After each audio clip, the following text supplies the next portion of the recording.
I so admire all of you and what you're doing here. It warms my heart.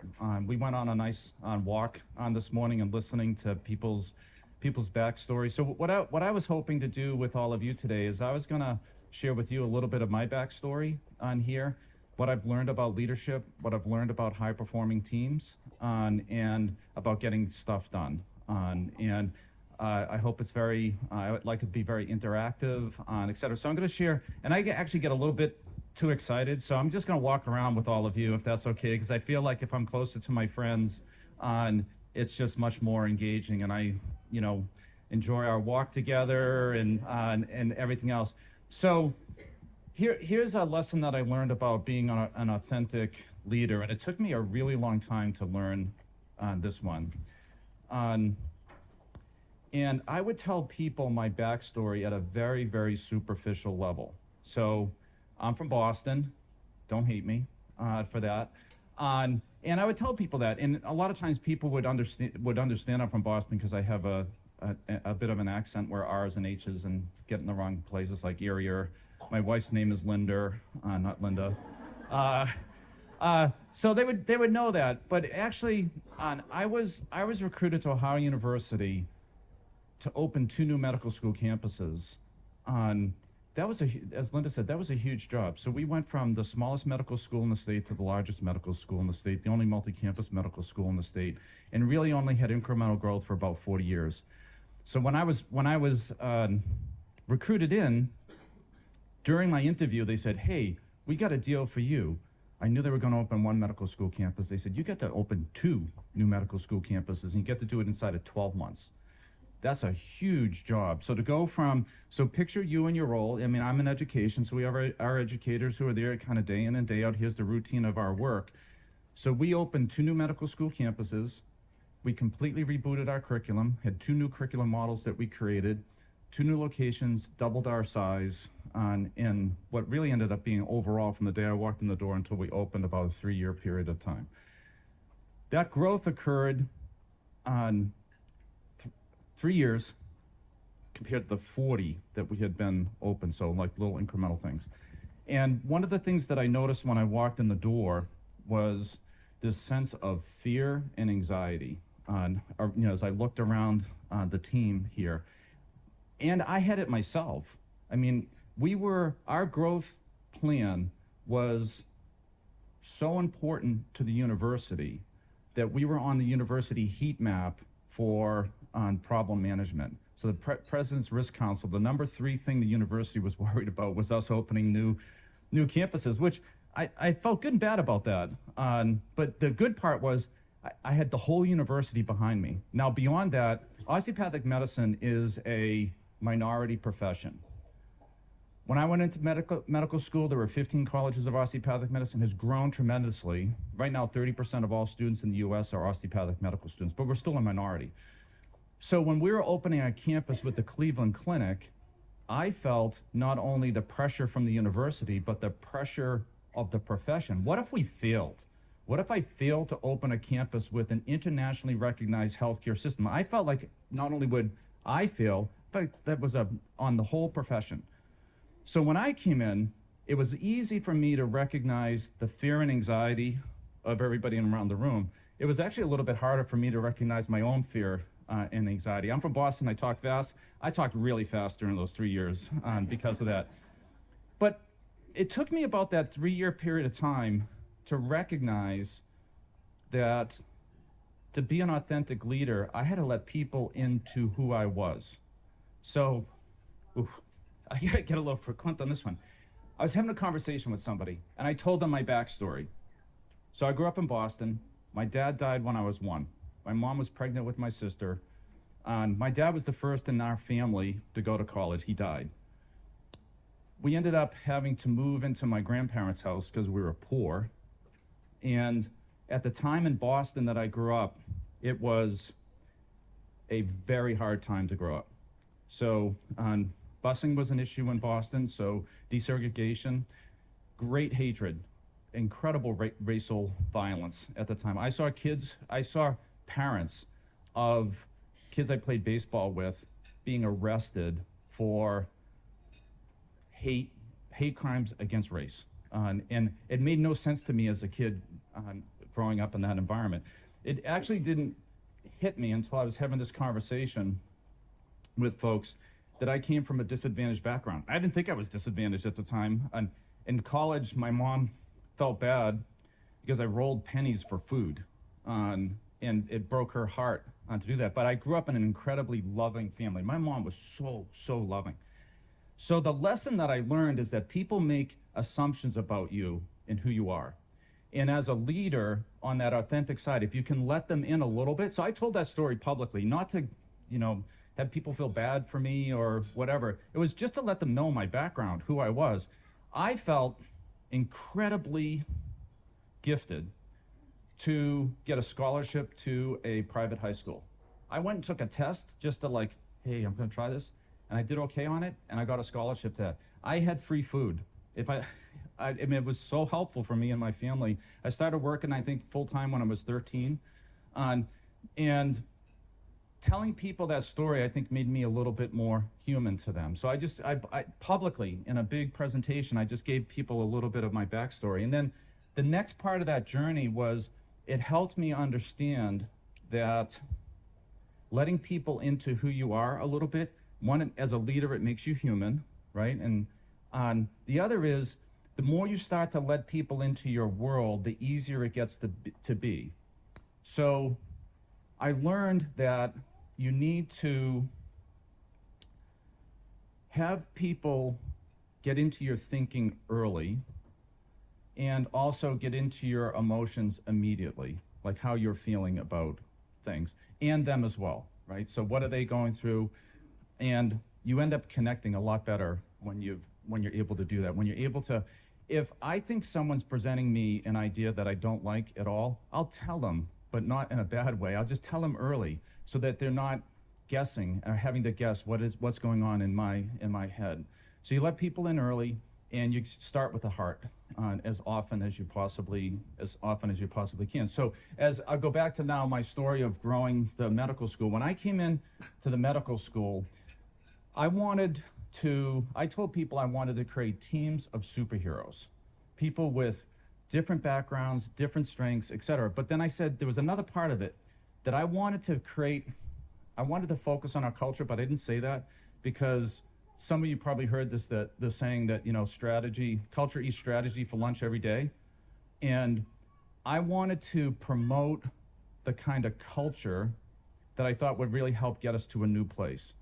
So with that, I told people that my goal was to create a high trust environment, but the way to create the high trust environment was I put a principle on the table. I said, we're going to be an organization that speaks the unspeakable. And I described that as we say it in the room and not in the hallway. I don't know how many of you have been in meetings where you're talking about something and you think it's the stupidest idea ever, and then afterwards you feel more comfortable and free to say it out there. So as a leader, you need to be able to, I found that you need to be able to set the expectation of speaking the unspeakable in the room. And I've tried really hard.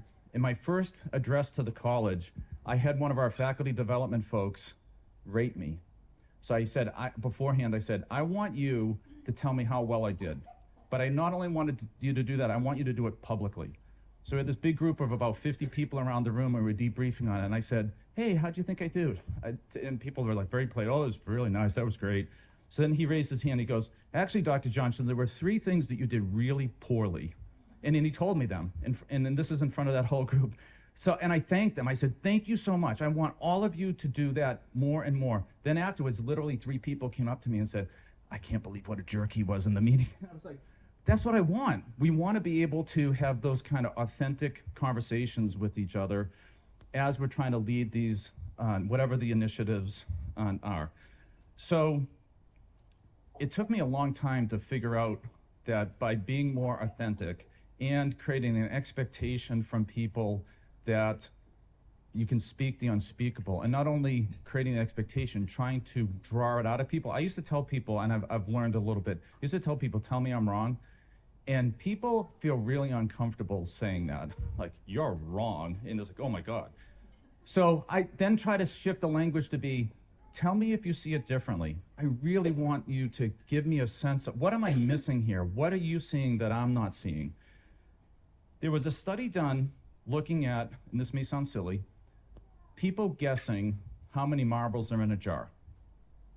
So an individual compared to a group, compared to a diverse group of people, men, women, people from different backgrounds, etc. The group of people, the diverse group of people are way, way better at guessing the number of marbles in a jar. So by assembling diverse groups of people, people who see the world in a different way, from a different perspective, you're able to move projects along so much faster, so much better. And along with that, you're able to achieve things that you never thought you could achieve because you get the team working together. And as long as you create, you have to create psychological safety inside of that. So when I am saying, I want you to speak the unspeakable to me, I'm trying to create a sense of trust in the room that anybody can say anything. And I usually say, you know what, you can't hurt my feelings. But you can't hurt my feelings. And if you can be honest with me about what you're really thinking about whatever the initiative is, we're going to get so much further along.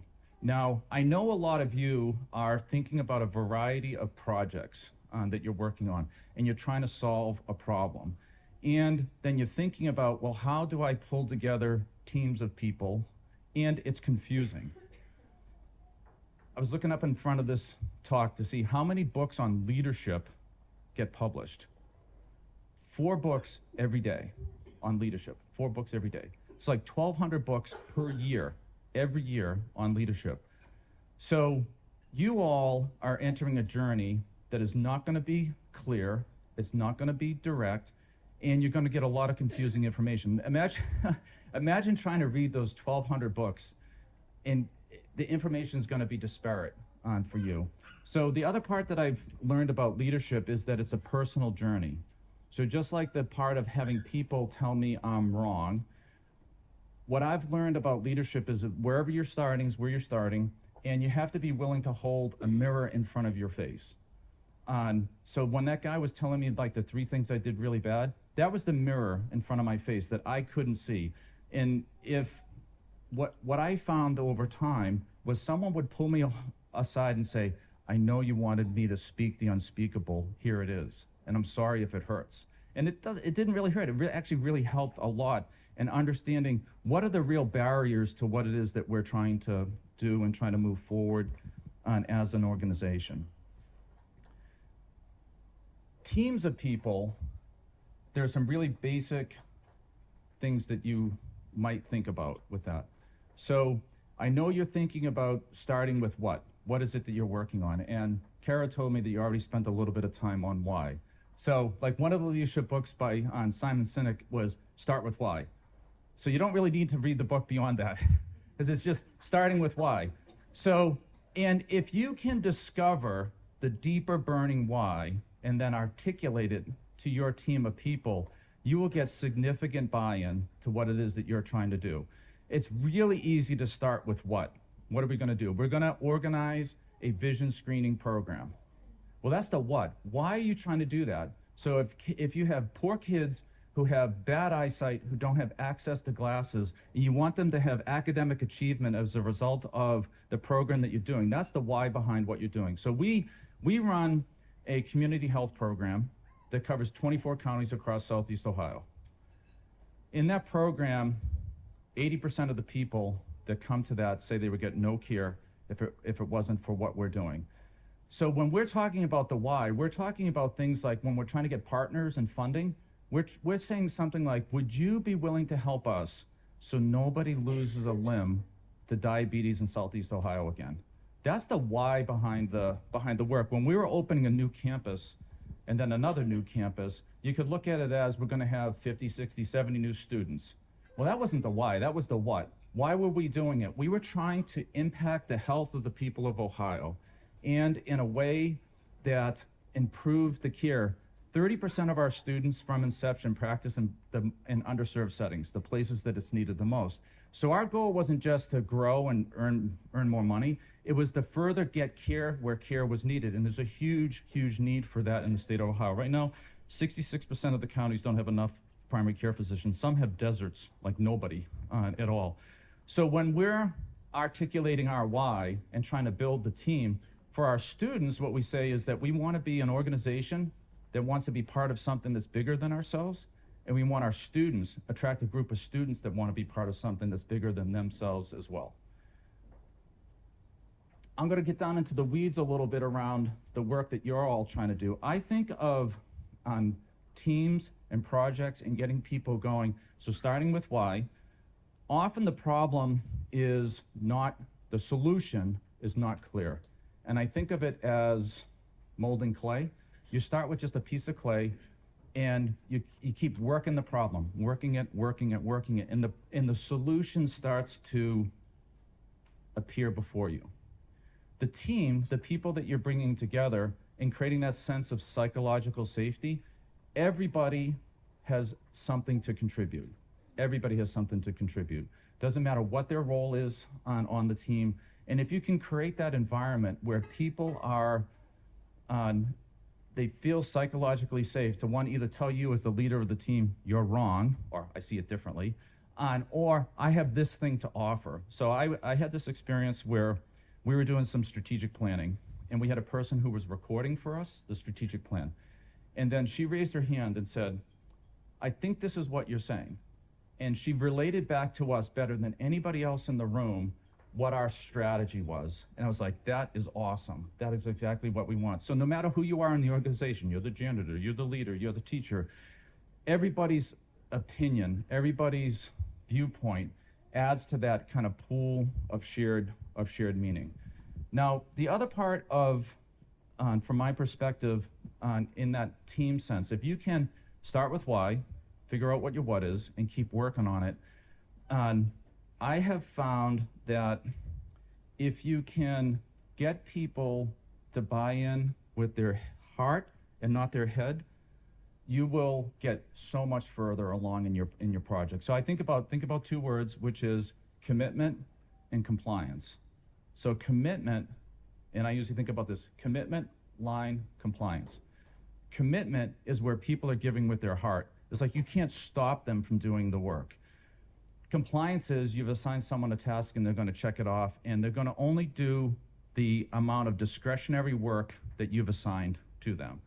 So if you start with why and can actually get to the deeper burning why of that, people will start to give with their heart towards whatever it is that you're trying to accomplish as part of that, as opposed to the commitment. So I'm going to ask you a question. In your organization or any organization, if you're asked the question, I am used to my fullest potential. I'm used to my fullest potential. I am contributing my fullest. What percentage of people do you think would say yes to that? Give me an answer. 30%. That's exactly right. So that means 70% of the time, people are not being used as probably, their potential is not unleashed.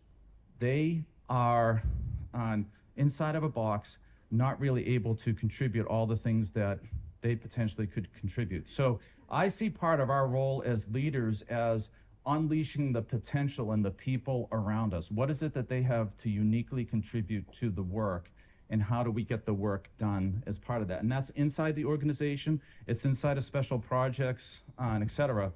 And I can imagine, I've had this question before in the past. So when you're in a role and you're reporting to somebody and that person feels like they have all the power over it, how do you move things along in that case? So there's a part of this that's upward management, like how do you manage the person above, cross management, and then down below. So if you're able to bring forward a project, and these are usually the criteria that I use when I'm trying to think about moving a project along. So one is there's a win-win, right? You win, the organization, and actually if there's a triple win inside of all this. So for you, it might be, hey, we're going to do this vision screening program for the kids in our community. The school wins, the kids win, the community wins as part of that. So if you can articulate what's the win-win of that, almost like to the point where there's intuitive positive value in the work. The other is if you can be thinking about the sustainability of it right up front. Because I'm guessing that all of you have had the same experience that I've had. Sitting around a table like this, we've decided to do a project, we're all excited about it, and then we go back to our day jobs and it just falls apart. So starting with the why, then looking at the win-win, almost the intuitive positive value of the work, and then thinking about how do we sustain the work is another good thing. Now, in being an authentic leader, the other part that I like to think about, and we were chatting about this as we were on our walk this morning, a lot of times people look at projects or work or whatever it is they're doing through rose-colored glasses. It's going to be great. This is going to be awesome. But they don't think about the things that will get in the way. So authentically thinking about what we're trying to do, and I call it the parade of horribles. So and I'll give you an example. When we were opening a campus in Dublin, we had a time certain. July X, we were opening and students were coming in, and so we went through the parade of horribles. What if we didn't have enough faculty? What if our anatomy lab wasn't ready? What if we didn't have our student affairs folks? What if we didn't have enough students? So for each of those parade of horribles, we marched out what we thought could happen. So anatomy lab as an example, I said, okay, fine. And it doesn't take very long to do this exercise. And I strongly, strongly recommend you think about the parade of horribles. Because when you do that, you're now identifying the barriers to moving the project along. You're asking the question, is there anything so bad in all of this that would kill the project? It will kill what we're trying to do. The other thing that it will do for your team is that it will actually decrease their fear and anxiety. Because the things that you are talking about with them is sitting on their mind someplace. They're in the back of their head going, yeah, but the administration's never going to buy into this. It's not enough funding. We're not going to be able to do that. People aren't going to be interested, whatever those things are. So if you can march out the parade of horribles, if you can name it, you can manage it. So by doing that, you march it out. So we did the example. What if our anatomy lab's not open? Okay, give me 5 things that we can do if our lab isn't open. So we did that. Let them come back. I said, okay, we're going to put our headspace in our anatomy. I'm telling you today, our anatomy lab is not going to be ready. Our students are walking in the door on July 5th. What are we going to do? So then we went from like 5 to 2 to like, this is what we're going to do. This is how we're going to manage this. So I'll go back to the vision screening program. I think you could very easily march out the parade of horribles for that in your community. We don't have enough help. We don't have enough funding. When are we going to do it? People are really busy, et cetera. And then you just start walking back through that to say, okay, well, how are we going to get the funding that we need to help support the program? How are we going to get the people? And so then you go through, oh, okay, well, there's this funder, maybe there's someone who will volunteer their time, optometrist, ophthalmologist, et cetera. So you start walking through the parade of horribles that actually are giving you your solutions to your problems before they even come up. I've seen this over and over again where so many projects fail because people don't do the parade of horribles. By doing the parade of horribles, you're actually engaging your team in their greatest fears and anxiety of trying to get the work done. And you're building trust by doing that because you're acknowledging inside of people what it is that's on their heart that will cause the project to fail. The other part of, as you think about, well, so let's take this idea of assembling a team of people on building trust and having them perform at a high level. So we already covered the idea of, are you laughing at my R's on the end of my? So we have an idea. Okay, we have a concept. There's no R in that word. We have a concept. We've done our parade of horribles inside of all of this. We're starting to get a sense of the deeper burning why of what it is that we're trying to do. The place that most people shift into that I think is a problem is they shift into the easy stuff. So the easy stuff is making a list. Here's our goals. Here's how we're going to do our goals. You put it down on a piece of paper, et cetera. That's actually easy. The soft stuff is the hard stuff. So that's trust, communication, accountability, et cetera. So if you don't, I think of the soft stuff as the strategy behind the strategy. So the easy part is we're going to do this program on optometry for kids. We're going to do it in the gym. It's going to be on Thursday nights. That's a lot of like the what as part of that. The strategy behind the strategy is the engagement of the team and having them buy in deeply with their heart. And those folks on your team will buy in deeply with their heart if they know they matter, they belong as part of all of this, and that you're able to create that space where they're genuinely feeling as a member of the team. Because there's a lot of times we'll take this table here, we're doing the optometry vision screening. I'm a member of the team, and I'm sitting here, and I'm just checked out. I'm here because I'm trying to be polite, et cetera, as part of that. We have to be willing to call out everything for each other, but there has to be psychological safety inside of that space. When you have folks who they feel like they belong, they matter, and matter to the sense that they can say anything at any time to anybody in the room, you're going to rocket your performance along. The reason we say like the soft stuff is the hard stuff. When you look at high performing teams, this is true for every high performing team you can think of. So Navy SEALs, professional athletes, Olympic athletes.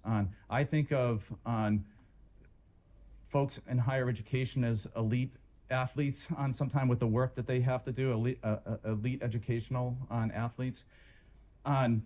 Those issues of trust, the soft stuff, communication, those are the things that have teams perform at a very, very high level. So Navy SEALs, who are like the toughest people in the world, they focus a lot on this idea of building a high level of trust between each other and sharing their deepest fears that they have inside. You know, the